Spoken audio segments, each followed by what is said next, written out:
Kamusta po yung nabili niyong bigas?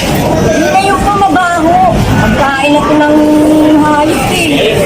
Pwede kainin pa namin mahihirap pero sa mayayaman pagkain ng hayop to. Oh.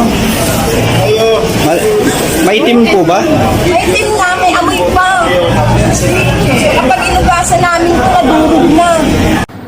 Mahirap man ako, minurado ng Mindoro ang bigas ko.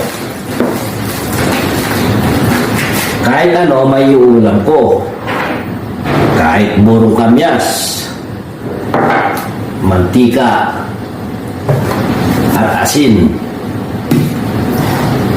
Bakit pa ako kakain ng halagang 20 pesos na bigas? Kung ang ulam ko ganito lang. Baka naman maging malnourished na ako nun.